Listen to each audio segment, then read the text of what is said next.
सो meeting record हो रहा है स्टूडेंट्स, ठीक है।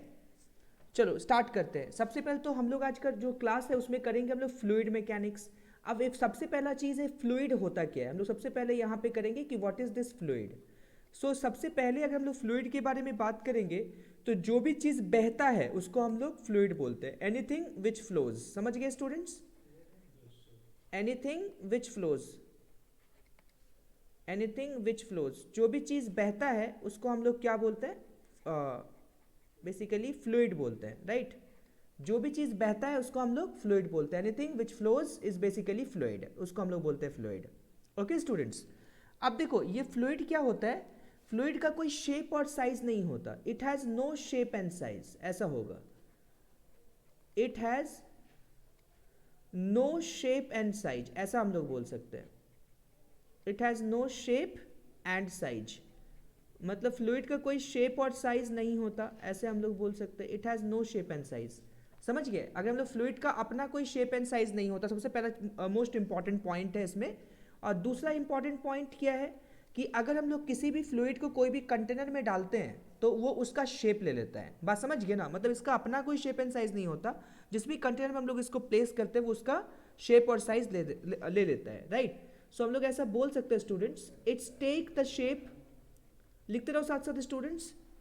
It's take the shape of a container, it's takes the shape of a container, shape of a container, ठीक है ना। It takes the shape of a container in which it is poured, है ना, ऐसे बोल सकते हैं। इन विच इट इज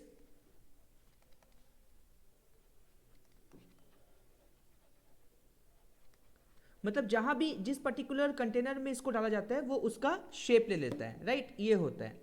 अब दूसरा ये बात है, ये भी है, जैसे कि अगर हम लोग किसी भी पर्टिकुलर फ्लूइड का बात करें, सबसे पहले हम आपको बोले कि फ्लूइड वो होता है जो बहता है, मतलब जो भी चीज़ है वो बहता है उसको हम लोग फ्लूइड बोलते हैं।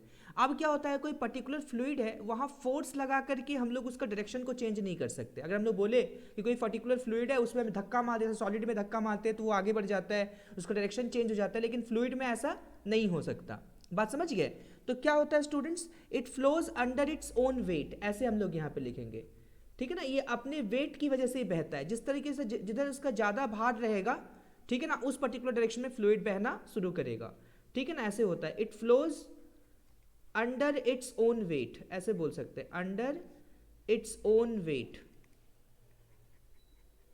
ओन वेट ऐसे बोल सकते हैं, ठीक है ना। It flows under weight its own wait, ये अपने वेट की वजह से बहता है। तो ये तीन बेसिक पॉइंट्स जो हम लोग आपको फ्लूइड के बारे में यहाँ पे बताएं। अब फ्लूइड को पढ़ने से पहले कुछ कुछ इंपॉर्टेंट चीज़ें हैं जो हम लोग को पढ़ना चाहिए। सबसे इंपॉर्टेंट है मास। ये मास क्या होता है आपको पता है? मास ऐसा फिजिकल क्वांटिटी है जो पूरे यूनिवर्स में सेम रहता है, इसको मापा नहीं जा सकता। इसका वेट मापते हैं, वेट को जी से उस पर्टिकुलर पोजीशन के जी से डिवाइड करके हम लोग मास कैलकुलेट करते हैं, लेकिन किसी भी फिजिकल क्वांटिटी का मास मेजर नहीं कर सकते।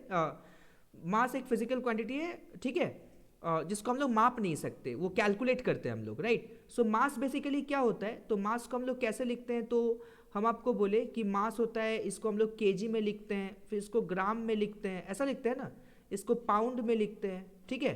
सो ये बेसिकली मास इस तरीके से हम लोग लिखते हैं, राइट। इसमें मोस्ट नेक्स्ट इंपॉर्टेंट पॉइंट जिसको हम लोग बोलेंगे वॉल्यूम। छोटे छोटे कुछ कुछ पॉइंट्स हैं जब आपको फ्लूइड का स्टार्ट कर रहे हैं। नेक्स्ट होता है स्टूडेंट्स वॉल्यूम।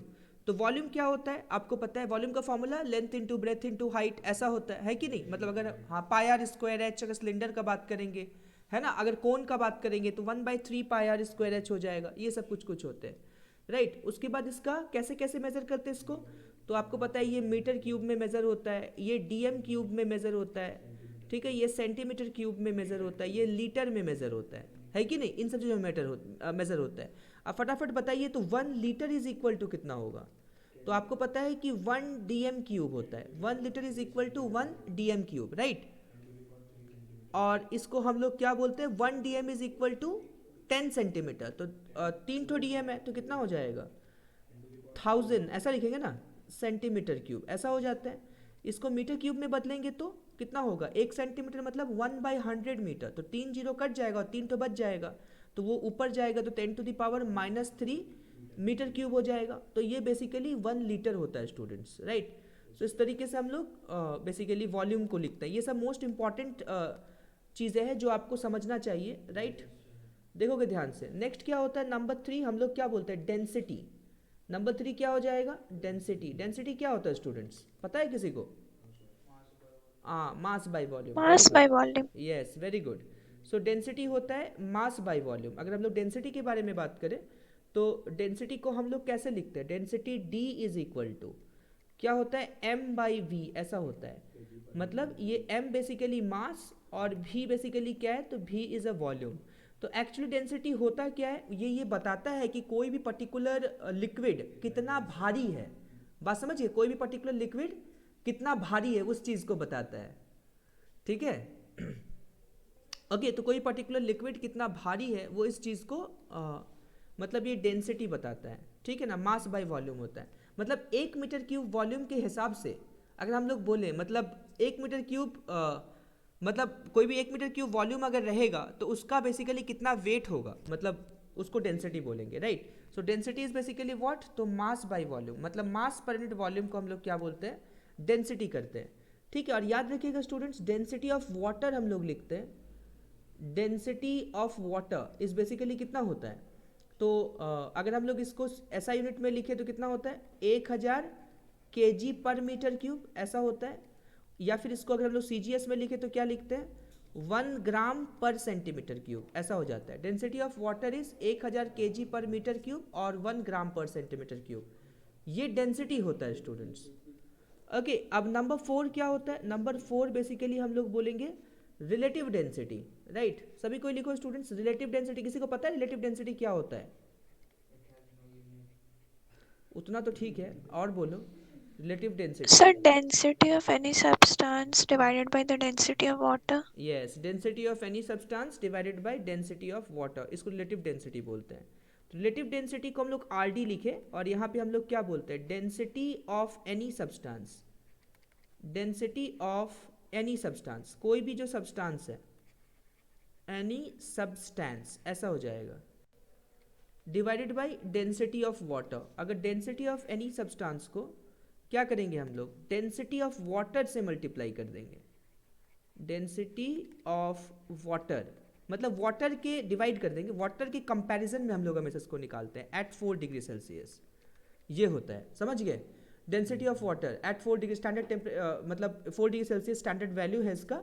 तो इस तरीके से हम रिलेटिव डेंसिटी को डिफाइन करते हैं। इसका यूनिट होता है स्टूडेंट्स, तो इट हैज़ नो यूनिट। आपको पता है ना, यूनिट ऑफ डायमेंशन इसका नहीं होता, ठीक है, बिकॉज दोनों जगह पे डेंसिटी है, इसलिए इट हैज़ नो यूनिट, ऐसे बोल सकते हैं, एंड डायमेंशन। इसका यूनिट ऑफ डायमेंशन नहीं होता, ये unit and dimension less quantity है। बात समझ गए ना, रिलेटिव डेंसिटी। अब क्या होता है स्टूडेंट्स, इसमें एक मोस्ट इंपॉर्टेंट बात समझने के लिए होता है, समझोगे ध्यान से, राइट।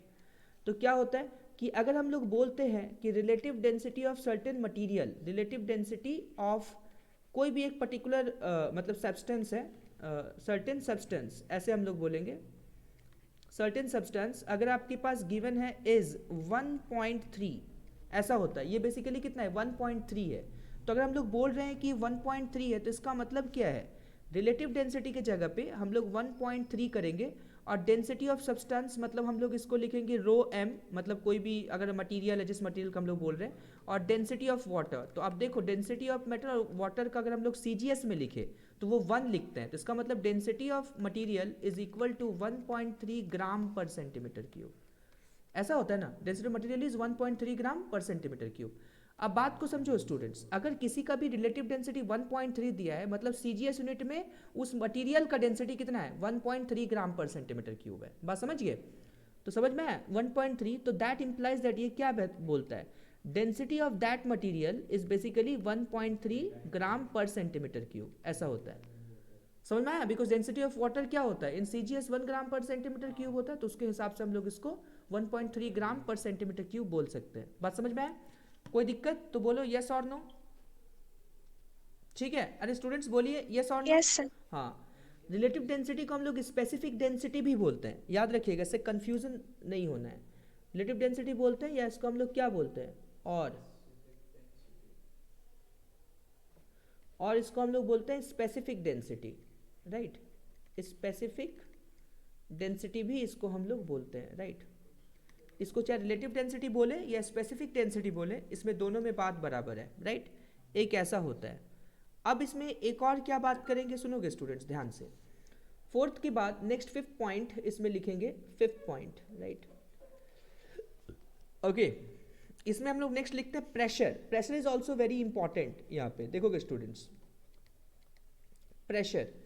अभी प्रेशर क्या होता है, तो बोलो, प्रेशर आपको पता है? हाँ, Force pressure, per unit area. Perpendicular force divided by area. Perpendicular force पर unit area. Very good students. सिर्फ फोर्स नहीं होता है ये, चाहे आप इसको थ्रस्ट पर यूनिट एरिया बोलिए या परपेंडिकुलर फोर्स पर यूनिट एरिया। जैसे P is equal to basically कितना है, तो F बाई ए लिखते हैं, right. P is equal to F by A लिखे तो समझो यहाँ पे जो F है इसको हम लोग बोलते हैं थ्रस्ट, ठीक है। और ये वाला बेसिकली क्या होता है, ये एरिया होता है। थ्रस्ट मतलब F परपेंडिकुलर, मतलब परपेंडिकुलर फोर्स है।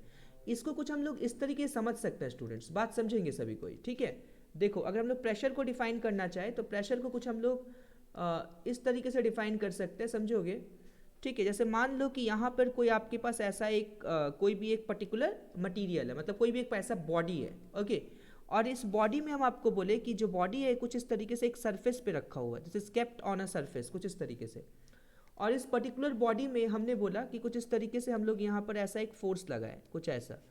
और जैसे हम इस पर फोर्स लगाए तो ध्यान दीजिएगा, और ये कुछ इस तरीके से इधर मान लो कुछ ऐसा है, तो मान लो कि हम बोले कि ये जो एंगल है दिस इज बेसिकली थीटा, और ये फोर्स बेसिकली हम आपको बोले कैपिटल एफ। तो इसका क्या मतलब होता है स्टूडेंट्स, कैपिटल एफ, राइट, है ना। तो इसका मतलब ये है कि मतलब अगर हम आपको बोले कि आपको इस पर्टिकुलर सरफेस का एरिया अगर कैपिटल ए है, मान लो कि इसको कुछ अगर हम लोग ऐसे बना दे उस तरीके से बॉक्स जैसा, बात समझ गए। तो ये जो तुम्हारे पास जो एरिया हुआ, अगर इसका एरिया बेसिकली कितना है, कैपिटल ए है, और हम लोग उस पर्टिकुलर एरिया में अगर हम लोग प्रेशर निकालना चाहते हैं, तो लॉजिकल बात है, जैसे हम बोले कि सिर्फ हम फोर्स को भले ही सिर्फ यहाँ दिखाएं, लेकिन एक्चुअली ये फोर्स पूरे ऐसे काम कर रहा है, मतलब पूरा इस बेसिकली कहाँ पे, पूरे सरफेस पे काम कर रहा है, बात समझ गए। तो ऑब्वियसली बात है, अब इस फोर्स के आपको समझ में आ रहा है कि दो कंपोनेंट होंगे स्टूडेंट्स। कौन से दो कंपोनेंट, तो हम आपको बोले कि देखो ध्यान से, तो एक कंपोनेंट कुछ इस पर्टिकुलर डायरेक्शन में होगा, देखो स्टूडेंट्स, और एक कंपोनेंट कुछ इस पर्टिकुलर डायरेक्शन में होगा, इधर ऐसे, बात समझ गए। और क्योंकि ये एक फोर्स ने, जैसे कि हम आपको बोले ये सारा का सारा फोर्स पूरे सरफेस में काम कर रहा है, तो ये सारा का सारा फोर्स ऐसे होगा। अब लॉजिकली सोच के बताओ स्टूडेंट्स, जो प्रेशर यहाँ पे डाल रहा है वो ये वाला कंपोनेंट डाल रहा है कि ये वाला कंपोनेंट डाल रहा है, कौन डाल रहा है, 1 कि 2, Perpendicular वाला। Perpendicular Two। वाला। तो जो 2 है ये बेसिकली इस पर्टिकुलर सरफेस पे प्रेशर डाल रहा है कि नहीं। तो इसका मतलब जो इधर का कंपोनेंट है, ये वाला कंपोनेंट जो F साइन थीटा है students, sorry F cos theta है, ये आपका बेकार हो गया। जो भी प्रेशर डाल रहा है वो बेसिकली कौन डाल रहा है, तो F साइन थीटा डाल रहा है स्टूडेंट्स, समझ गए। तो ये बेसिकली क्या है कि फोर्स का परपेंडिकुलर कंपोनेंट है, जो बेसिकली सरफेस का परपेंडिकुलर, फोर्स का वो कंपोनेंट जो सरफेस का परपेंडिकुलर होता है, ठीक है ना, वो वाला कंपोनेंट को हम डालते हैं, बेसिकली वही आपका प्रेशर डालता है। तो अगर हम लोग यहाँ पे प्रेशर का स्टैंडर्ड फॉर्मूला लिखने की कोशिश करें तो हम लोग इसको ऐसे लिख सकते हैं कि P is equal to F perpendicular by A. याद रखोगे students, always we represent pressure as F perpendicular by A. समझ आ रहा है, यस और नो बोलो। Yes sir। हाँ, इस तरीके से हम लोग इसको डिफाइन करते हैं, राइट, F परपेंडिकुलर बाई ए। किसी को कोई दिक्कत स्टूडेंट्स, इसका बहुत सारा एग्जाम्पल्स होता है। अगर आपको याद होगा तो हम लोग ऐसा बोल सकते हैं कि जो नाइफ होता है, नाइफ को क्या करते हैं हम लोग, धार करते हैं, जो मतलब जो ब्लंट नाइफ होता है उसमें से हम लोग किसी भी चीज़ को अगर काटना होता है तो हमारे लिए बहुत डिफिकल्ट होता है, लेकिन शार्प नाइफ से हम आराम से काट सकते हैं। ऐसा क्यों, ऐसा क्यों होता है बोलो। क्योंकि आपको पता है जो शार्प नाइफ होता है वहाँ पे मतलब जो इसका एरिया बहुत कम होता है, तो एरिया बहुत कम होने से प्रेशर जो है वो बहुत ज़्यादा लगेगा। क्योंकि आपको दिखा कि यहाँ पे pressure is inversely directly proportional to force and inversely proportional to area, ऐसा है ना। इस यहाँ से ऐसे बहुत से छोटे छोटे रीजनिंग क्वेश्चन है जो सारा का सारा आप लोगों ने स्टैंडर्ड 9 में पढ़ा हुआ है, ठीक है। तो समझ में आ रहा है, तो सब हम लोग यहाँ पे करेंगे नहीं, सिर्फ आपको बता दे रहे हैं, ठीक है। सो क्या होता है, इसका जो एरिया है वो शार्प नाइफ में एरिया कम होता है, एरिया कम होने से फोर्स क्या होगा, ज़्यादा होगा, because area is inversely proportional to force, है ना। एरिया को कम करेंगे तो फोर्स कितना होगा, सो जो प्रेशर है वो बढ़ेगा। Area is inversely proportional to pressure, sorry not force, ठीक है, तो एरिया को कम करेंगे तो प्रेशर बढ़ेगा, इसीलिए हम लोग क्या बोलते हैं, ब्लंट नाइफ में काटने में दिक्कत होता है, लेकिन शार्प नाइफ से वो आराम से कोई भी चीज़ कट जाता है। वैसे शिप वाला एग्जाम्पल आपने पढ़ा होगा कि एक बड़ा सा जो शिप होता है वो बेसिकली अगर हम लोग उसको प्लेस करते हैं तो वो नहीं डूबता, लेकिन एक कील डूब जाता है। क्यों? क्योंकि कील का एरिया कम होता है, वो ज़्यादा प्रेशर लगाएगा, है कि नहीं? एरिया कम होने से क्या होगा, प्रेशर जो है वो ज़्यादा लगेगा तो वो डूब जाता है, और जो आपका बड़ा सा जो शिप होता है वो नहीं डूबता, बिकॉज उसका बेस में एरिया ज़्यादा है, तो बेस में एरिया ज़्यादा होने से प्रेशर कम लगेगा। ऐसे हम लॉजिक, इसके पीछे और भी लॉजिक्स है, लेकिन एक छोटा सा लॉजिक हम आपको यहाँ पे बताएं। समझ सर आया ऐसे स्टूडेंट्स? कूली का भी एग्जांपल होता है। हाँ, जैसे कूली का भी एग्जाम्पल, कैसे बताओ? सर कूली अपने सिर में बिना वो कुछ कपड़ा रखता है ना, तभी वो कुछ सामान रख पाता है ऊपर। हाँ, बिकॉज कपड़ा रखता है तभी सामान रख पाता है, इससे उसके सर प्रेशर पे कम हो प्रेशर जाता कम है। लगता है ना? ये भी एक अच्छा एग्जाम्पल हो गया। समझ में आया? तो ये हर चीज़ का मतलब ऐसे बहुत सारे एग्जाम्पल्स होंगे। जैसे देखो, जो बड़ा बड़ा जो ट्रक्स वगैरह होता है उसमें टायर्स है ना, दो दो टायर्स लगाते हैं। आप देखिए टायर को थोड़ा चौड़ा रखा जाता है, पतला क्यों नहीं रखा जाता है? समझ गए? तो इसमें भी प्रेशर का ही है, क्योंकि अगर अगर हम टायर को चौड़ा रखेंगे तो ऑब्वियसली बात है, प्रेशर जो है टायर का चौड़ा होने से एरिया ज़्यादा होगा, तो एरिया ज़्यादा होने से प्रेशर कम लगेगा। समझ आ रहा है ना स्टूडेंट्स? ये सारा का सारा सर एग्जाम्पल्स है प्रेशर्स के। हाँ बोलो। सर ऐसे ही हम लोग हील्स पहन के डेजर्ट में नहीं चल सकते। हाँ, हील्स पहन के, जो लड़कियां हैं वो हील्स पहन के डेजर्ट मतलब नहीं चला जा सकता। और जो ये होते हैं, जो क्या नाम है आपका, क्या बोलते हैं उसको, हाँ कैमल, कैमल वगैरह होता है, उसका जो पैर होता है वो भी कुछ इस तरीके से होता है जिससे कि उसमें क्या लगता है, कम प्रेशर, ज़्यादा प्रेशर लगे तो धंस जाएगा। हाँ, डेजर्ट में वो खड़ा नहीं रह जाएगा, उसका जो पैर है वो धंस जाएगा, उसका धंसता नहीं है। समझ गए? तो ऐसे बहुत सारे एग्जाम्पल्स है जो आप बुक्स वगैरह में पढ़ोगे तो आपको पता चलेगा। समझ गए स्टूडेंट्स? बोलो यस और नो। Yes. यस हाँ, सर। तो हाँ, ये सब एग्जाम्पल्स हैं जो हम लोग यहाँ पे करें। अब देखो, तो ये जो कुछ बेसिक बेसिक चीज़ था जो आपको ये फ्लूइड पढ़ते वक्त काम आएगा, राइट? इसमें से सबसे मोस्ट इंपॉर्टेंट, सुनोगे ध्यान से, अगर हम लोग बात करते हैं यहाँ पे फ्लूइड का, तो यहाँ पे ना फ्लूइड को हम दो तरीके से पढ़ेंगे, राइट? एक होता है जो फ्लूइड इन रेस्ट, और एक पढ़ेंगे हम लोग फ्लूइड इन मोशन। बात समझोगे स्टूडेंट्स? एक क्या पढ़ेंगे हम लोग, फ्लूइड इन रेस्ट। देखोगे स्टूडेंट्स ध्यान से, तो एक पढ़ेंगे हम लोग यहाँ पे fluid in rest, fluid in rest ऐसा हो जाएगा, और एक हो जाएगा स्टूडेंट्स फ्लूइड इन मोशन, ऐसा। हाँ बोलो बोलो, क्या हो गया? हाँ, एक होता है फ्लूइड इन रेस्ट और एक हो रहा है फ्लूइड इन मोशन। समझ गए ना? एक फ्लूइड रेस्ट पे रहेगा, एक फ्लूइड मोशन में रहेगा। सबसे पहले हम लोग इस टॉपिक का स्टार्ट करेंगे फ्लूइड इन रेस्ट, मतलब वो टॉपिक से स्टार्ट करें, हम लोग then we will come to fluid in motion. Fluid in rest मतलब क्या होता है, अगर कोई पर्टिकुलर फ्लूइड को एक कोई कंटेनर में रखते हैं तो वो रेस्ट में रहेगा, है कि नहीं? समझिए, कोई भी कंटेनर में रखेंगे तो क्या हो जाएगा, फ्लूइड जो है वो रेस्ट पे रहेगा। अगर कोई फ्लूइड जो है वो पाइप से बह रहा है, बात समझ गए ना, कोई पाइप से फ्लूइड निकल रहा है तो क्या हो जाएगा, फ्लूइड इन मोशन हो जाएगा। तो इस तरीके से फ्लूइड इन रेस्ट को पढ़ेंगे, then we will come to fluid in motion. समझ आया स्टूडेंट्स? बोलो यस और नो। Yes sir. चलो, Yes, sir. ओके। सो इस तरीके से बेसिकली हम लोग दो चीज़ यहाँ पे डिस्कस करेंगे, राइट? और एक क्या हो जाएगा, fluid in rest and fluid in motion. अब देखो, सबसे पहले हम लोग यहाँ पे पढ़ेंगे, तो इसमें हेडिंग डालो नेक्स्ट, प्रेशर इनसाइड, प्रेशर है ना, एक्सप्रेशन फॉर प्रेशर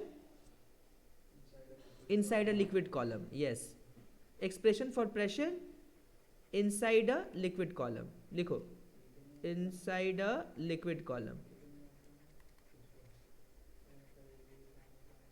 क्या होता है फॉर्मूला, किसी को पता है? कोई जानते हो? ये भी आप पढ़े हुए हो।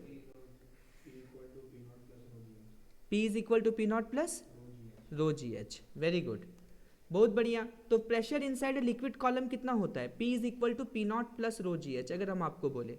अब नेक्स्ट देखो स्टूडेंट्स, यहाँ पे अगर हम आपको बोले, सपोज यहाँ पे कोई एक ऐसा कंटेनर है, right? This is basically a container, है ना? तो ये जो है आपके पास कंटेनर हो गया, और इस कंटेनर में बेसिकली क्या है, तो पानी भरा हुआ है स्टूडेंट्स। इस कंटेनर में पानी भरा हुआ है। अब पानी कैसे भरा हुआ है, बात समझोगे यहाँ पे। तो मान लो कि यहाँ पे इस कंटेनर में पानी भरा हुआ है, इस तरीके से अगर हम आपको बोले इसमें ऐसे पानी भरा हुआ है, ठीक है? और ऑब्वियसली बात है, बात समझिएगा ध्यान से स्टूडेंट्स, यहाँ पे ऐसे पानी भरा हुआ है, राइट? और ये बेसिकली कितना है, कुछ h हाइट तक है, मतलब ये h हाइट तक यहाँ पे कोई ऐसा एक पानी भरा हुआ है, मतलब h हाइट तक है। हम आपको बोले कि ये पर्टिकुलर में ऑब्वियसली जैसे इस पानी को इस कंटेनर में रखेंगे तो ये जो पानी है ये इस बेस पे एक प्रेशर लगाएगा। We are just going to calculate the pressure on the base. बस समझ गए ना, ये बेस पे ये पानी को रखे, जैसे मान लो कि कोई भी एक ब्लॉक को जब आप रखते हो कोई पर्टिकुलर सरफेस पे, तो ऑब्वियसली बात है ये जो ब्लॉक होता है ये इस पर्टिकुलर सरफेस पे, ये जो सरफेस आपको दिख रहा है ये पर्टिकुलर सरफेस पे क्या करता है, ये प्रेशर लगाता है। तो सिमिलरली ये जो लिक्विड है ये भी क्या करेगा, मतलब ये जो लिक्विड जो ये वाला जो है ये इसके बेस पे एक प्रेशर लगाएगा। तो हमारा टास्क वो प्रेशर निकालना ही है। समझ गए students, our task is to calculate that pressure. अब समझोगे कैसे हम लोग वहाँ पे मतलब बेस पे प्रेशर निकालेंगे।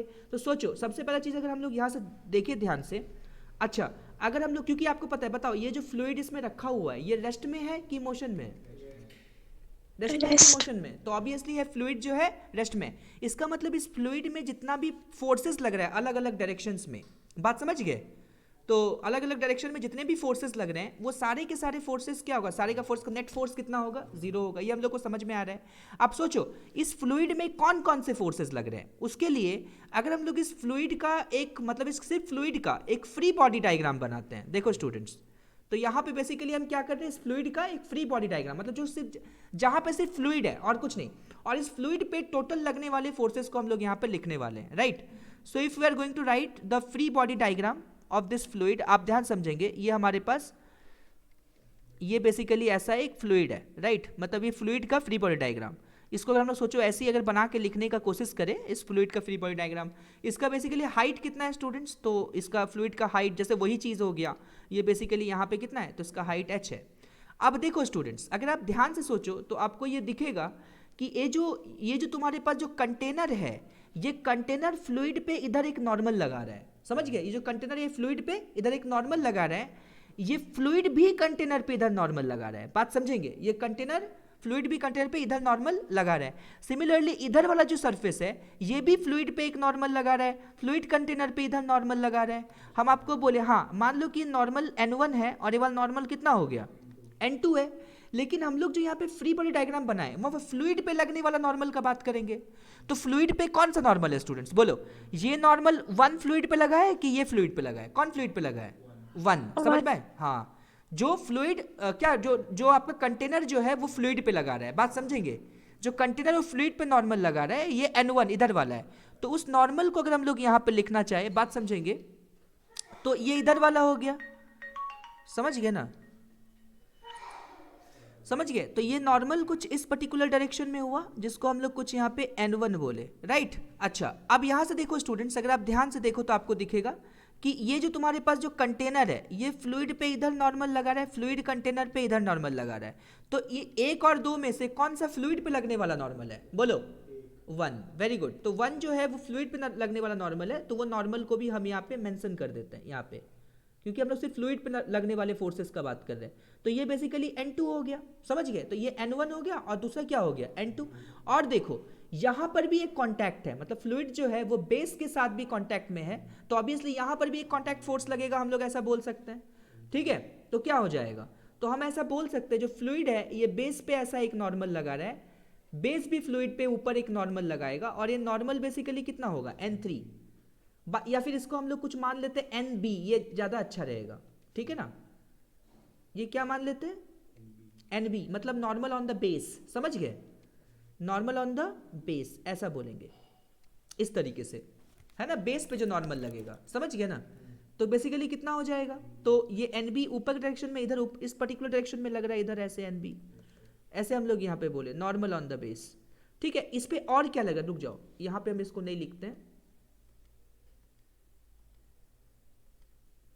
हाँ हम आपको बोले कि यहाँ पे भी एक नॉर्मल लग रहा है जो basically normal on the base है, nb, इस तरीके से लिखे, जो सरफेस है मतलब बेस जो है वो फ्लूइड पे लगा रहा है। और कौन सा फोर्स लग रहा है इसमें, एक एटमॉस्फेरिक प्रेशर, क्योंकि आपको पता है कि अगर हम खड़े भी होते हैं, मान लो कि अगर हम खड़े हैं यहाँ पे, तो मेरे ऊपर हमेशा से एक प्रेशर लगता है जिसको हम लोग क्या बोलते हैं, एटमॉस्फेरिक प्रेशर बोलते हैं, ठीक है ना। उसको भी हमको ऊपर थोड़ा डिफाइन कर देते हैं, देखोगे ध्यान से, हम प्रेशर शायद कहीं पे लिखे होंगे, हाँ यहाँ पे लिखे ना प्रेशर, तो देखो यहाँ से, यहाँ पर भी हम एक थोड़ा थोड़ा सा पॉइंट लिख देते हैं यहाँ पे, तो आपको पता है एटमॉस्फेरिक प्रेशर को हमेशा हम लोग कैसे डिफाइन करते हैं, 1 atm, ऐसा होता है ना। एटीएम का मतलब क्या होता है, एटमॉस्फेरिक प्रेशर, इसको हम लोग बोलते हैं एटमॉस्फेरिक प्रेशर, ऐसा बोलते हैं हम लोग, एटमॉस्फेरिक प्रेशर। बात समझोगे स्टूडेंट्स, एटीएम मतलब एटमॉस्फेरिक प्रेशर।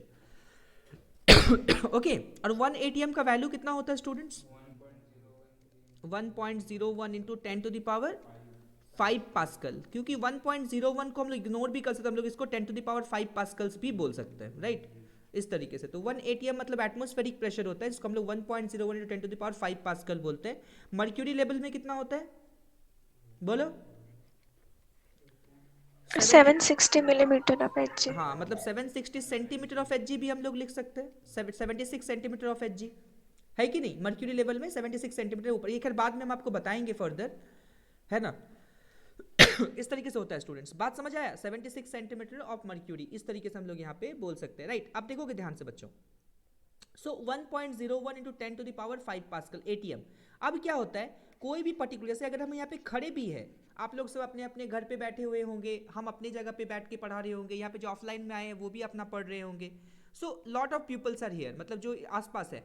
तो ये क्या होता है ना कि अगर हम लोग यहाँ पे बैठे भी है, तो एटमॉस्फेयर का एक प्रेशर जो होता है वो हमेशा मेरे पे लग रहा होता है, जिसको हम लोग क्या बोलते हैं, पी नॉट। पी नॉट मतलब क्या होगा, तो इसको हम लोग एटमॉस्फेरिक प्रेशर बोलेंगे, पी नॉट, समझ गए। ये प्रेशर, और इसका वैल्यू कितना होता है स्टूडेंट्स, तो आप सोचिए ध्यान से, तो 1.01 इंटू 10⁵ पास्कल का प्रेशर हमेशा मेरे ऊपर लग रहा है, और हमको जन्म से ही वो प्रेशर को फील करने का आदत है।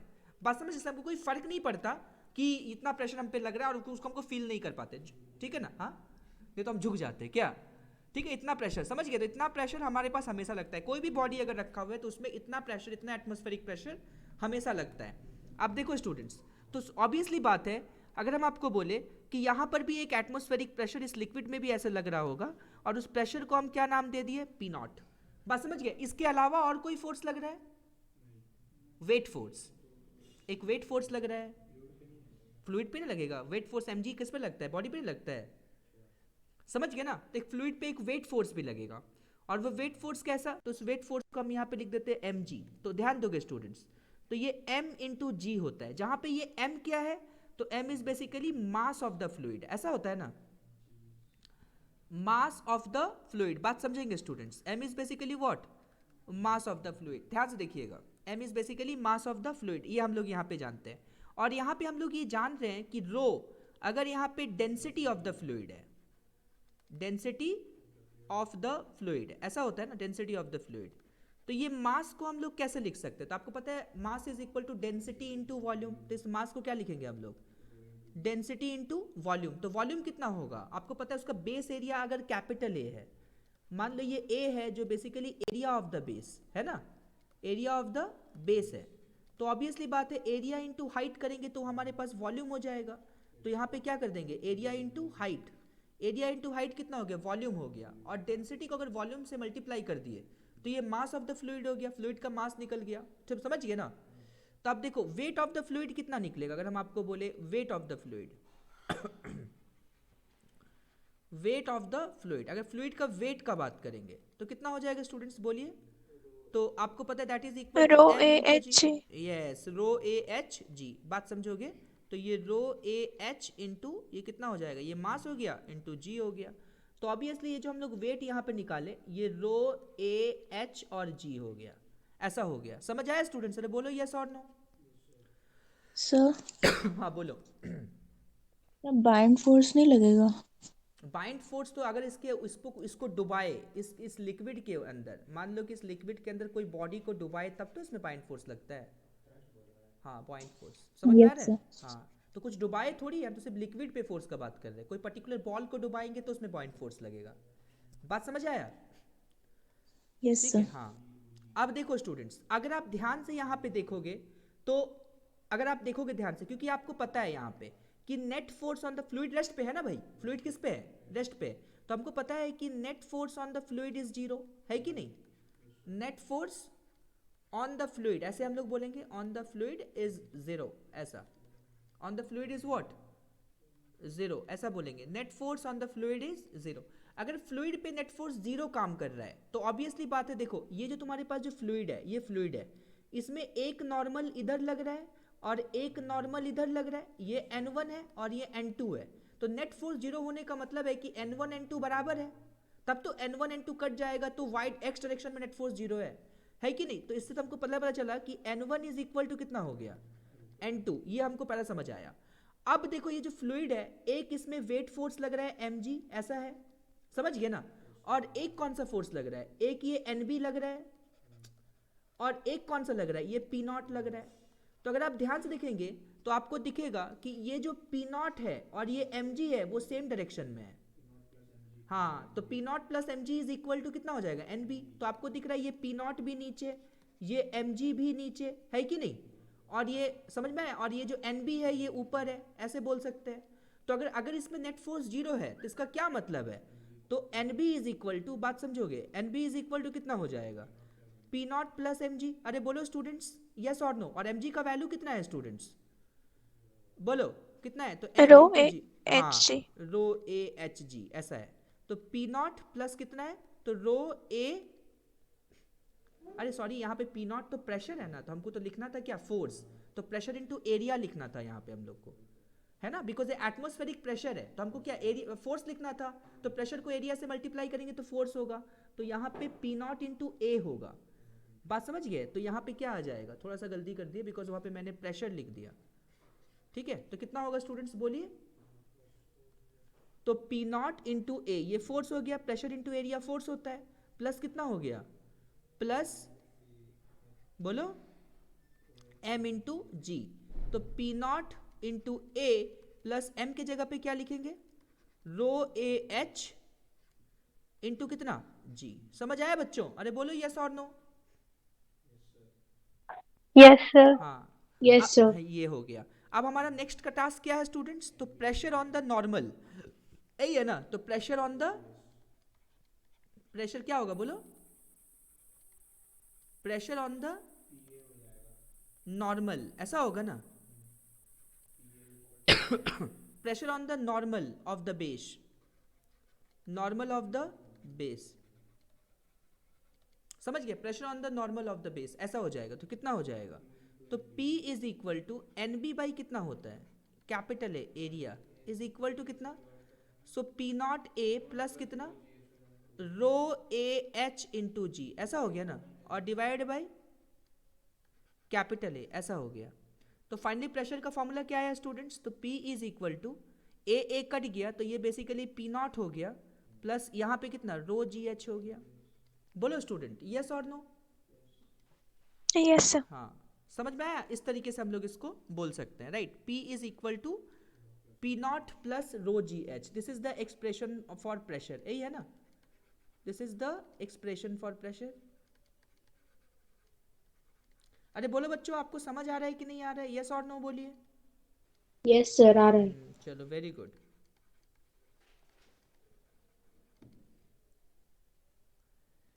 This is the expression for pressure.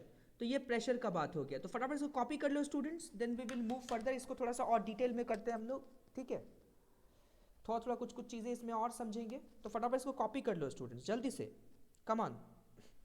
Sir कर लिए लिख सर। लिया है। लिख लिया आप लोगों ने, सर थोड़ा यस नीचे सर। कीजिए ना, वो दिख नहीं रहा है, आपका कैमरा आ जा रहा है। ओ अच्छा,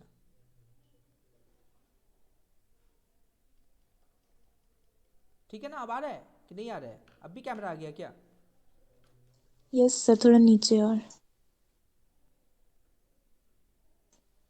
अब ठीक है सर।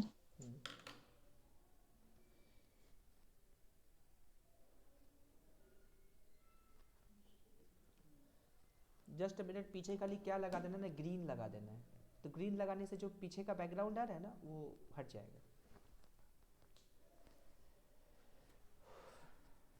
सर इस चैप्टर में न्यूमेरिकल्स आसान है।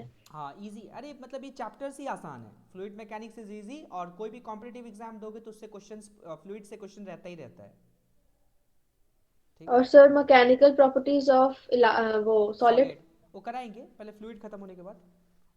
Yes sir. सर उसमें से सिर्फ इलास्टिसिटी आ रहा है। अच्छा, इलास्टिसिटी आ रहा है, यस सर।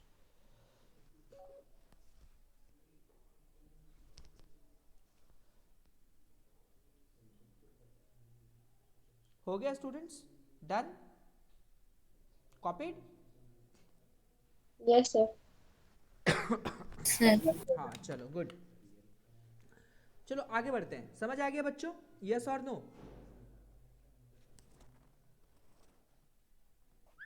Yes sir. तो ये प्रेशर हो गया। अब देखिए स्टूडेंट्स, अब क्या होता है कि सबसे पहले मोस्ट इंपॉर्टेंट बातों को समझेंगे सभी कोई, ठीक है? कि किस तरीके से हम लोग यहाँ पे बोल सकते हैं, ठीक है? देखो अगर हम लोग कुछ इस तरीके का एक शेप ले लिए, समझेंगे स्टूडेंट ध्यान से, थोड़ा सा और इसको कुछ बढ़िया से समझते हैं। एक छोटा सा अगर मान लो कुछ ऐसे को बोलते हैं, अगर हम लोग इसमें कुछ इस तरीके से देखो कुछ ऐसा शेप ले लिए, ऐसा और कुछ इस तरीके का, राइट? और कुछ इस तरीके का, मतलब कुछ इस तरीके का शेप है सपोज ऐसा, ओके? और हम आपको बोले कि इस पर लिक्विड भरा हुआ है, राइट? सो इसमें हम लोगों ने क्या किया कि लिक्विड भर दिया ऐसे,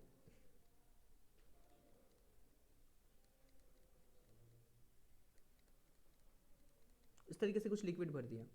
अब देखो, और हम आपको बोले कि सपोज कि इतने पार्ट का जो हाइट है, दिस हाइट जो लिक्विड के पास है, समझ गए? और अगर हम आपको बोले कि ये वाला हाइट,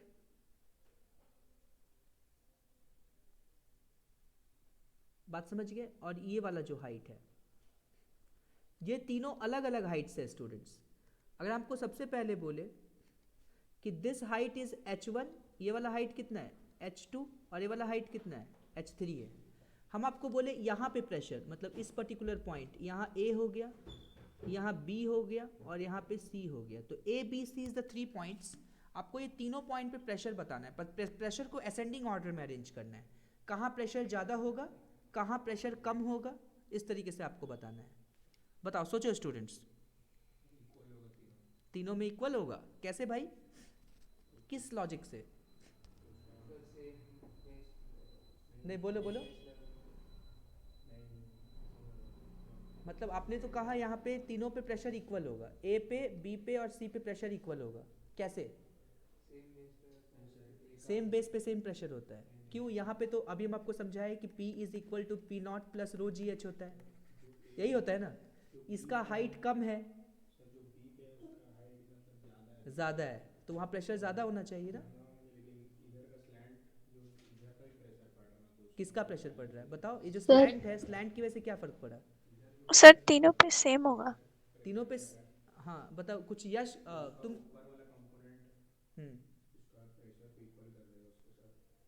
किसको इक्वल कर देगा? मतलब स्लैंट होने से क्या फ़र्क पड़ा, फिर से बोलो।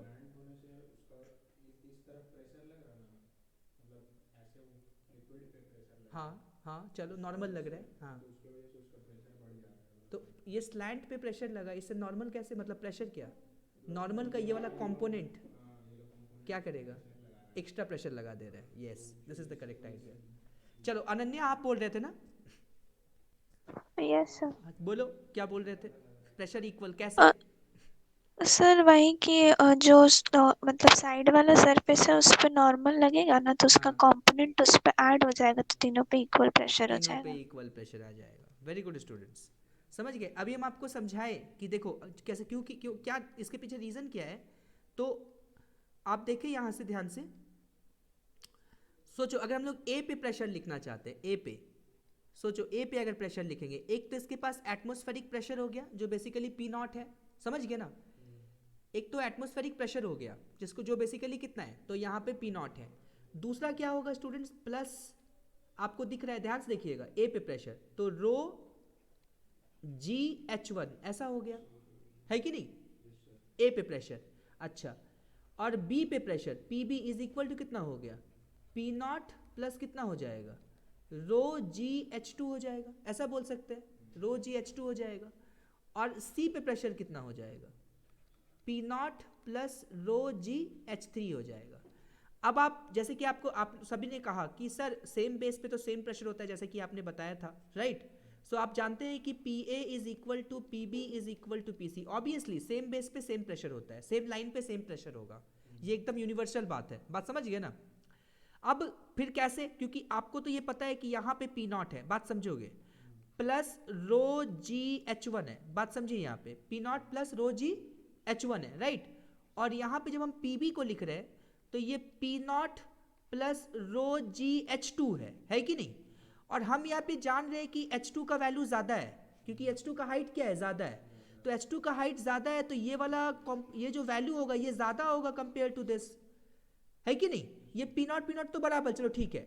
तो ये वाला वैल्यू क्या है, ये वैल्यू कम है, बिकॉज इसका हाइट क्या है, कम है, और इसका हाइट क्या है, ज़्यादा है। तो ये वाला वैल्यू ज़्यादा होगा, तो ऑब्वियसली ये वाला ज़्यादा होगा, मतलब ये जो आपके पास टोटल वैल्यू होगा ये बड़ा होगा, और ये टोटल वैल्यू जो है वो छोटा होगा। तो लॉजिकल बात है, बड़ा कौन करेगा इसमें, क्योंकि आपने तो कहा कि सेम बेस पे सेम प्रेशर होता है, तो ऑब्वियसली कुछ ना कुछ तो एक्स्ट्रा प्रेशर इसमें लगेगा ना। जो प्रेशर क्या करेगा कि सेम बेस पे सेम प्रेशर करेगा, तो वो कौन करेगा इसको। तो अगर आप ध्यान सोचो तो ये वाला मान लो कि जो नॉर्मल है, बात समझ गए, ये इस पे एक ऐसे नॉर्मल लगा रहा है, बात समझेंगे। जो सरफेस है जैसे लिक्विड पे एक नॉर्मल लगा रहा है, जैसे ऊपर वाला में क्या था, फ्लैट सरफेस था।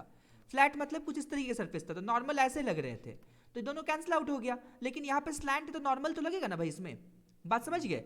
तो यहाँ पर बेसिकली क्या है, तो नॉर्मल लग रहा है, तो यहाँ पर भी ऐसे नॉर्मल लग रहा है, बात समझिए। यहाँ पर भी ऐसे क्या हो जाएगा, नॉर्मल लग रहा है, राइट। तो ये नॉर्मल बेसिकली क्या है स्टूडेंट्स, अगर ध्यान से सोचो तो ये नॉर्मल है, जो भी है, मान लो N1 है या जो भी व्हाटएवर, मान लो नॉर्मल है।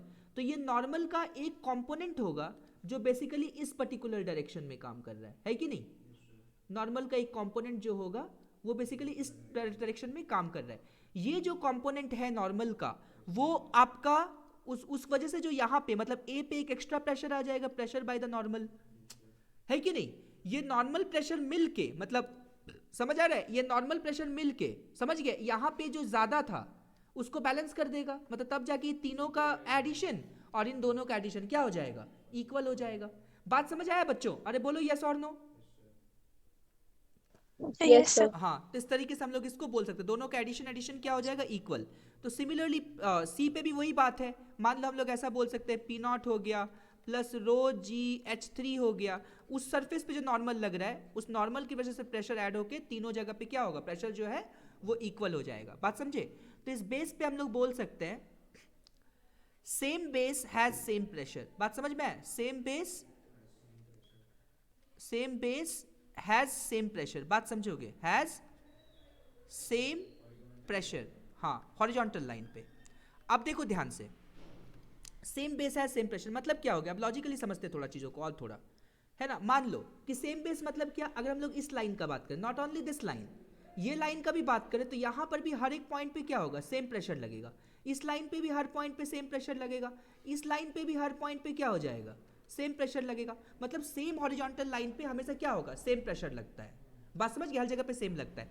तो बोलेंगे सर वर्टिकल लाइन पे, अगर हम लोग यहाँ पे बात करें वर्टिकल लाइन पे, क्या वर्टिकल लाइन पे सेम प्रेशर होता है, तो आंसर है ना, वर्टिकल लाइन पे कभी भी सेम प्रेशर नहीं होता, बात समझ गए ना।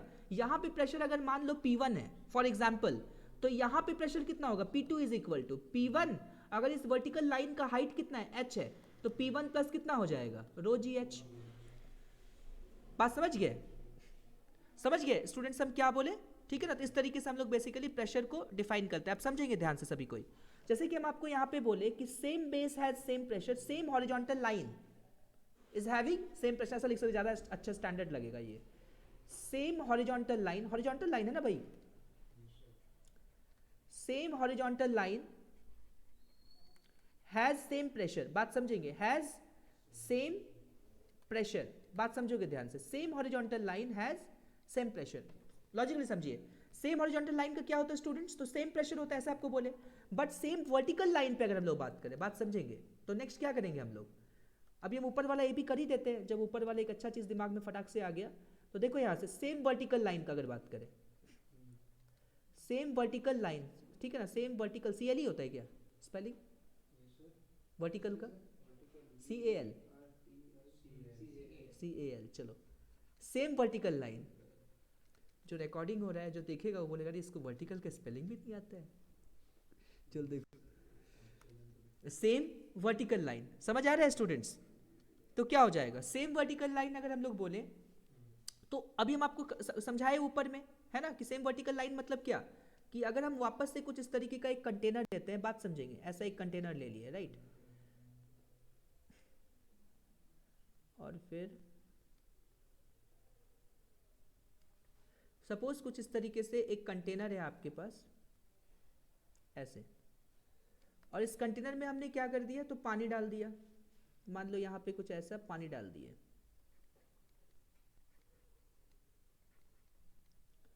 और वर्टिकल लाइन का अगर हम लोग बात करें, राइट, वर्टिकल लाइन का बात समझेंगे, तो वर्टिकल लाइन का अगर बात करें, और अगर इस वर्टिकल लाइन का हाइट कितना है, बात समझेंगे ध्यान से, वर्टिकल लाइन का हाइट कितना है स्टूडेंट्स, इस वर्टिकल लाइन का हाइट अगर H h है, हाँ, अगर मान लो कि इस पर्टिकुलर लेवल पे, क्योंकि आपको पता है ये पर्टिकुलर लेवल पे हर जगह पे सेम प्रेशर होगा, और ऑब्वियसली बात जैसे कि हम आपको बताएं इस पर्टिकुलर लेवल पे भी हर जगह पे क्या होगा, सेम प्रेशर होगा।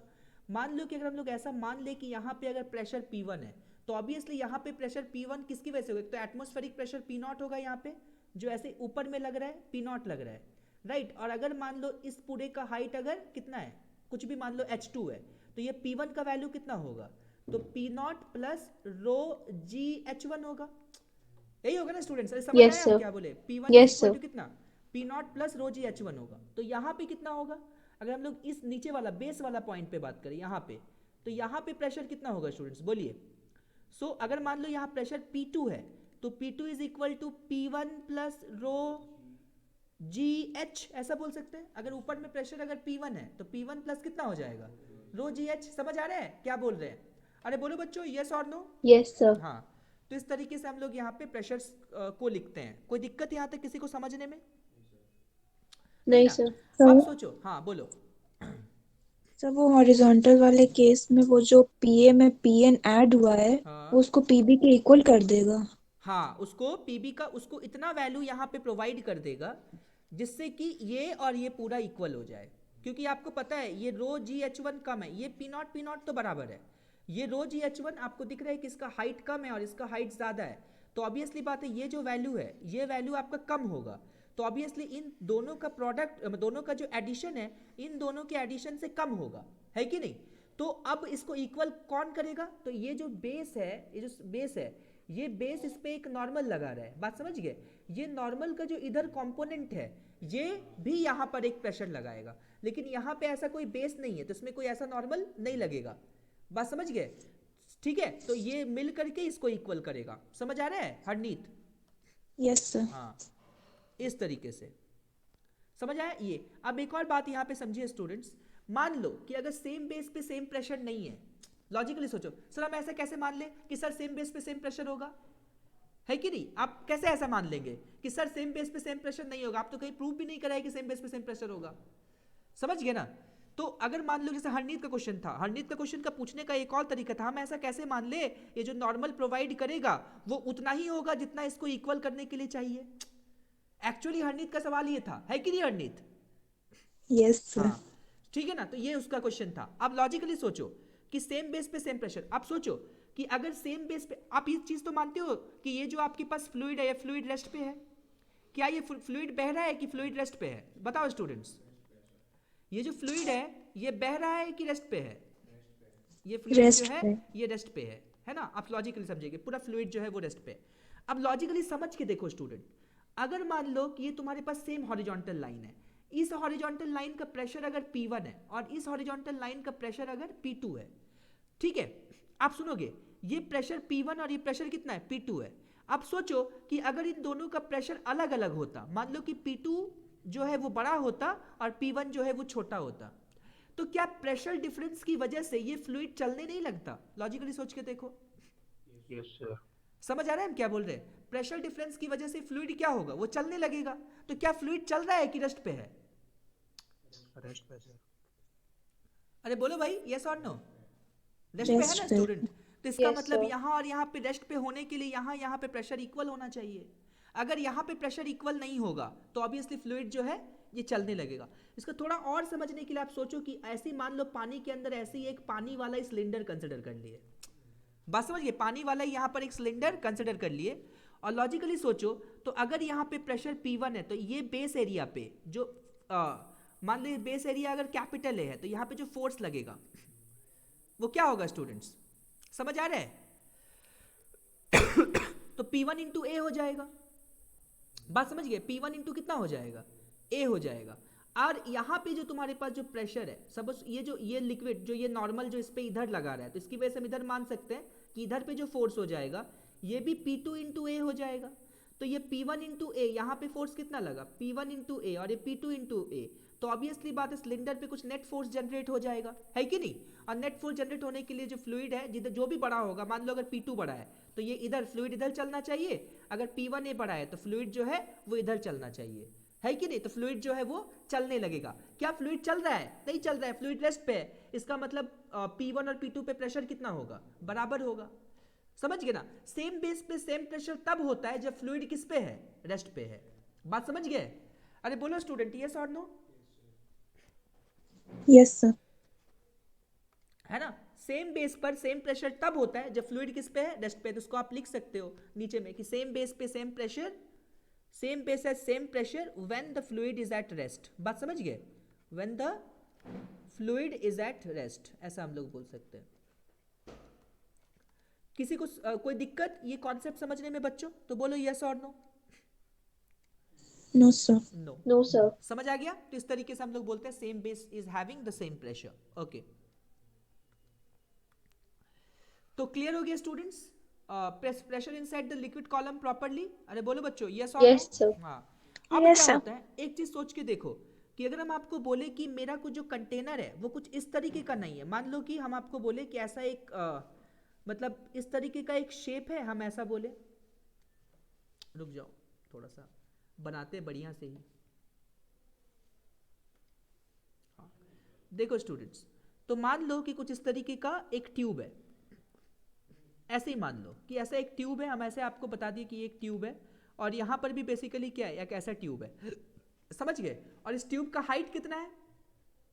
सो इस ट्यूब का जो हाइट है उसको हम लोग कुछ यहाँ पे मान लो कि h कंसिडर कर लिए। काहे क्या हो गया? बुला रहे हैं तो ठीक है, रिकॉर्डिंग हो रहा है, बाकी समझ लेना। ये तो समझ आ गया ना, इजी है। चलो, तो ये बेसिकली कितना है? तो h है, यहाँ पे h हाइट हो गया। अब सुनो स्टूडेंट्स, तो यहाँ पे h हाइट हो गया। अब हम लोग यहाँ पे कुछ ऐसा बोले कि यहाँ पे कुछ मान लो कि दूसरा एक ट्यूब है जो बेसिकली कुछ इस तरीके से, बात समझोगे? ये कुछ इस तरीके से है स्टूडेंट्स, बात समझ गए? तो और समझ गए। और ये कुछ इस तरीके से, और इसका भी हाइट कितना है बोलो? इसका भी हाइट कितना है? तो इसका हाइट भी h है।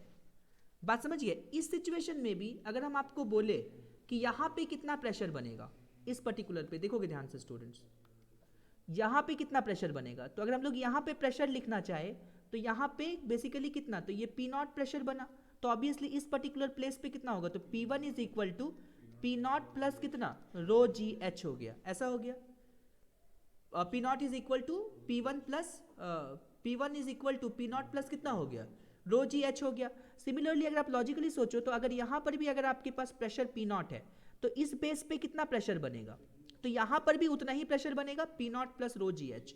मतलब ये है कि शेप चाहे कुछ भी हो, हाइट पे डिपेंड करता है कैसा हाइट है, कुछ भी टेढ़ा बेका कुछ भी शेप हो जाए, हमेशा प्रेशर जो है हाँ वर्टिकल हाइट हमको लेना है। बात समझ गए?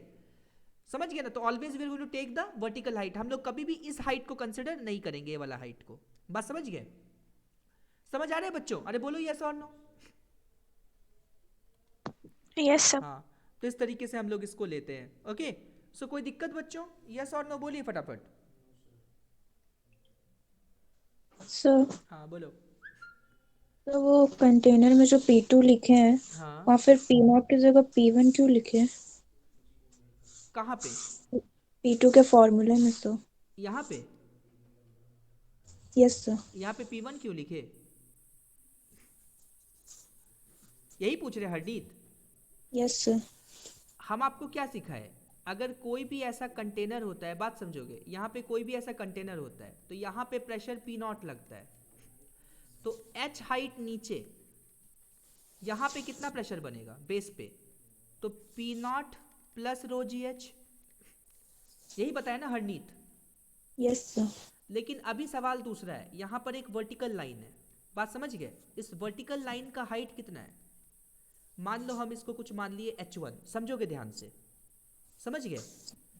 वर्टिकल लाइन का हाइट कितना है? तो h1 है। अब समझो, यहाँ पर कोई एक पॉइंट है, अब अगर हमको पहले ये पॉइंट पे प्रेशर पता करना है, हमको पता है सेम हॉरिजॉन्टल लाइन पे सेम प्रेशर होता है, और ये जो हाइट है, दिस हाइट इज h2, तो इस हाइट की वजह से ये पर्टिकुलर पे कौन सा प्रेशर लगेगा, कौन सा, बात समझोगे, ये पर्टिकुलर पे कितना प्रेशर लगेगा, बोलो हरनीत कितना लगेगा, यहाँ पे P1 मान लिए, तो P1 इज इक्वल टू, बोलो Harneet, P naught plus P0 rho plus g rho g H2 H2, इतना प्रेशर लगेगा।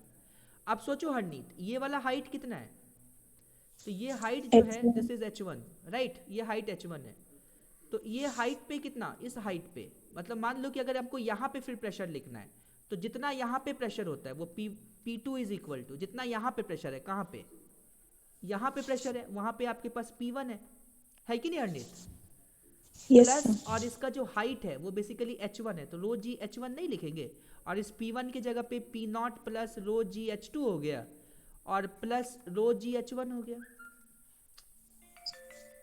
नहीं समझे हरनीत, यस सर समझ गए हाँ ठीक है ना, तो इस तरीके से हम लोग यहाँ पे लिखे, समझ आया क्या बोले, क्योंकि हम आपको यस क्या सर सिखाए, अगर हम लोग को ये कंटेनर है, यहाँ पे अगर प्रेशर P0 है, तो यहाँ लिखने के क्या प्रेशर लिखेंगे, जितना यहाँ पे होता है उतना, प्लस इसका हाइट h, तो रो जी h, ऐसा है कि नहीं हरनीत, यस सर समझ गए, तो इस तरीके से रो जी h लिखेंगे, राइट, ये तो आपको समझ में आ रहा है। अब सिमिलरली अगर यहाँ पे कोई बेस लाइन होगा, तो ये बेस लाइन पे मान लो अगर यहाँ पे प्रेशर P1 पता है, तो यहाँ पे प्रेशर कैसे लिखेंगे, तो P2 इज इक्वल टू, ये जितना ऊपर पता है P1 प्लस इसका हाइट जो भी होगा, मान लो h1, तो रो जी h1 नहीं लिखेंगे हरनीत, यस सर तो वही तरीका तो है, उसी के बेस पे लिखे हैं, है कि नहीं। यस सर और किसी को कोई दिक्कत बच्चों, बोलो यस और नो, नो सर। चलो नो गुड, सर। हाँ समझ आ गया ना प्रॉपरली, बढ़िया से। इसमें एक और छोटे से कॉन्सेप्ट है जो मोस्ट इंपॉर्टेंट है, उसको भी थोड़ा सा आप समझेंगे ध्यान से, है ना, ध्यान दोगे स्टूडेंट्स, तो इसमें भी एक छोटा सा कॉन्सेप्ट है जिसको समझना चाहिए आप सभी को। अगर हम आपको यहाँ पे बोले कि यहाँ पे कोई एक ऐसा कंटेनर रखा हुआ है, बात समझेंगे, यहाँ पे कोई एक ऐसा कंटेनर है, राइट, ठीक है, यहाँ पे कोई ऐसा एक कंटेनर है, बात समझेंगे, और ये कंटेनर है, ठीक है ना, और ये कंटेनर में अगर हम आपको बोले एक वर्टिकल लाइन खींच दिए, और दो लाइंस में दो अलग अलग लिक्विड्स रखा है, बात समझोगे ध्यान से, ठीक है, मान लो यहाँ पे जो लिक्विड है, यहाँ पे कोई दूसरा लिक्विड है, एक लिक्विड है ऐसा मान ले, बात समझोगे बच्चों ध्यान से, यहाँ पे कोई एक लिक्विड है और इसके नीचे में कोई दूसरा लिक्विड रखा हुआ है, यहाँ पे कोई दूसरा लिक्विड ऐसे, और ये बेसिकली कितना है, ये h1 है, और ये बेसिकली कितना है, इसका हाइट h2 है, बात समझ गए। ऑब्वियसली बात है, यहाँ पे तो एटमॉस्फेरिक प्रेशर P0 लग ही रहा है, और अगर हम लोग इस पर्टिकुलर बेस पे अगर हमको प्रेशर लिखना है, सबसे पहले बोलो क्या लिखेंगे बच्चों, यहाँ पे अगर हमको प्रेशर लिखना है तो हम क्या लिखेंगे, सबसे पहले यहाँ पे आपके पास तो एक तो जो इसमें एटमॉस्फेरिक प्रेशर लग रहा है वो P0 है कि नहीं, और इतना पार्ट ऑफ लिक्विड, ये जो तुम्हारे पास जो इतना पार्ट ऑफ लिक्विड भी इस पे प्रेशर लगाएगा, तो वो बेसिकली कितना हो जाएगा, रो जी h1, हाइड हो जा रहा है, ठीक,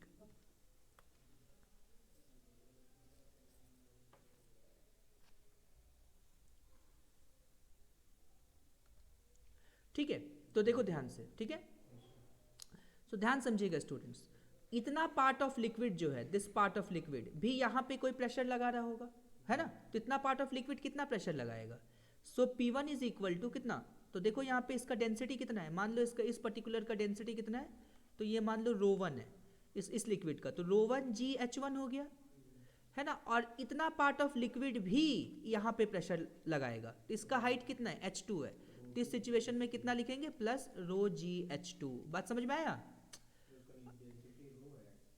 हाँ इसका ρ2 है, मान लो इसका डेंसिटी ρ2 है, ये ρ2 कर लिए, तो ρ2 जी h2 हो गया, समझ आया स्टूडेंट्स कैसे लिखता है, अगर दो अलग अलग लिक्विड्स रखा है तो ऊपर का जो लिक्विड है वो भी बेसिकली क्या करेगा, वो भी बेस पे प्रेशर लगाएगा और नीचे का लिक्विड भी बेस पे अपना उस लिक्विड की वजह से अलग अलग प्रेशर्स लगाएगा। तो इस तरीके से हम लोग यहाँ पे प्रेशर लिख सकते हैं।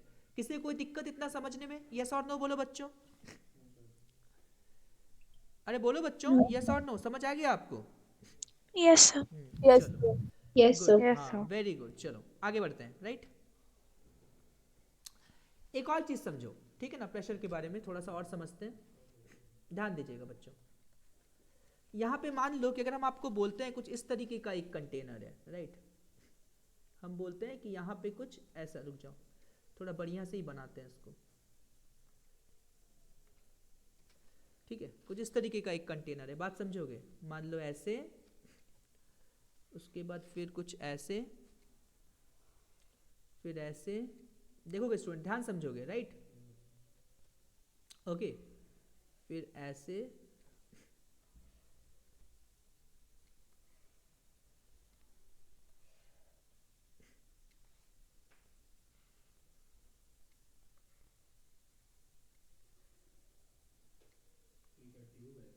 हाँ एक ट्यूब है,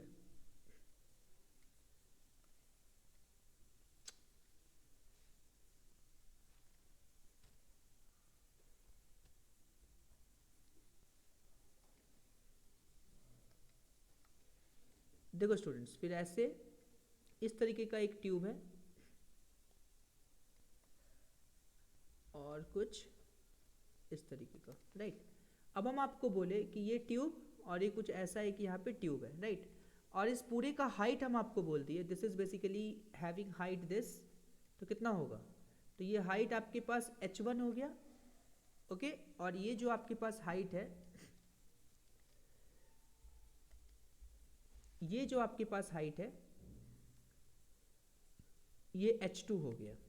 ये हाइट कितना हो गया? h2, और इधर वाला भी जो हाइट है ये भी आपका h1 ही है। अभी हम आपको क्या समझाए, एक और चीज से समझाते हैं कि same base is having same pressure, right. देखो वो भी हम यहाँ पे दिखाते हैं आपको करके। मान लो सबसे पहले अगर हम लोग यहाँ पे प्रेशर लिखना चाहेंगे, बोलो यहाँ पे प्रेशर कितना होगा इस पर्टिकुलर पॉइंट पे? मान लो यहाँ पे एटमॉस्फेरिक प्रेशर तो लग ही रहा है, तो बोलो यहाँ पे कितना प्रेशर होगा? बाकी बोलो, ऑनलाइन वाला बोलो, कितना प्रेशर लगेगा यहाँ पे? P0 plus rho g h1. हाँ, P0 plus rho g H1, okay. अगर हम लोग यहाँ पे प्रेशर लिखना चाहे तो कितना प्रेशर होगा? बोलो यहाँ पे, इस जगह पे बोलो, रो जी H2, ठीक से थोड़ा, यहाँ पे कितना प्रेशर होगा इस पर्टिकुलर पॉइंट पे, ऊपर वाला पॉइंट पे? P0। हाँ P0, और बस खाली P0 ही होगा? खाली P0 ही होगा? अच्छा, उसको यहाँ पे प्रेशर देखने से पहले सबसे पहले सोचो कि यहाँ से लेके यहाँ तक का हाइट कितना है? सर यहाँ रो से जी H1 माइनस H2। रो जी H1 माइनस H2, यहाँ सबसे पहले हाइट सोचो यहाँ तक, तो ये आपके पास H1 माइनस H2 है, बात समझ गए? तो यहाँ पे प्रेशर कितना होगा? एक तो P0 होगा, और इसका जो हाइट है रो जी H1 माइनस H2, मतलब यहाँ पे हम लोग थोड़ा समझने के लिए रो g H1 minus rho g H2 लिख सकते हैं। बोलो स्टूडेंट, यस और नो? Yes yes sir. अच्छा, अब अगर हमको यहाँ पे प्रेशर लिखना है तो बोलो स्टूडेंट, यहाँ पे प्रेशर लिखना है तो कितना लिखेंगे? तो हम आपको सिखाए जितना प्रेशर इस जगह पे है उतना, यही सिखाए ना हम आपको कि P0 plus rho g H1 इतना माइनस रो जी H2 जितना वहाँ पे है, और बाकी इस हाइट की वजह से, बाकी इस हाइट की वजह से, तो कितना हो जाएगा? Plus rho g H2। अरे यही सिखाए ना अभी हम, प्लस रो जी H2, तो ये और ये कट गया, तो देखो कितना बचा? P0 plus rho g H1। बात समझ में आया? मतलब जितना प्रेशर इस बेस पे बन रहा है उतना ही प्रेशर यहाँ पर भी बन रहा है, same base is having same pressure. समझ आया स्टूडेंट? अरे बोलो यस और नो। समझ में आया? हम यहाँ पे प्रेशर कैसे लिखे? Yes sir. हाँ, हम यहाँ पे प्रेशर कैसे लिखे? तो हमको यहाँ पे कितना प्रेशर पता है उतना को हम यहाँ पे लिख दिए, है ना, और यहाँ पे हम लोग प्लस रो जी H2 को लिख दिए, रो जी H2। समझ गए ना? प्लस रो जी कितना हो जाएगा? तो H2 हो जाएगा। समझ में आया? तो H2 H2 कट गया तो P0 plus rho g H1 हो गया। बोलो बच्चों, यस और नो? समझ आ रहा है? सिमिलरली आपको पता है हम इस जगह पे भी प्रेशर लिख सकते हैं, इस जगह पे भी प्रेशर लिख सकते हैं, इस जगह पे भी प्रेशर लिखते हैं, वो एक ही बात हो गया। समझ में आया? तो किसी को कोई दिक्कत यहाँ तक समझने में? Same base is having same pressure, बोलो स्टूडेंट, यस और नो? No sir. हाँ, तो इस तरीके से हम लोग यहाँ पे बात कर सकते हैं। तो इतना बात हम लोग सीखे, ठीक है ना? अभी आज हम लोग यही क्लोज करते हैं, अगले क्लास में हम लोग क्या करेंगे समझ आ रहा है? नेक्स्ट क्लास में हम लोग इसको फिर आगे बढ़ाएंगे, right? Yes sir, fluid in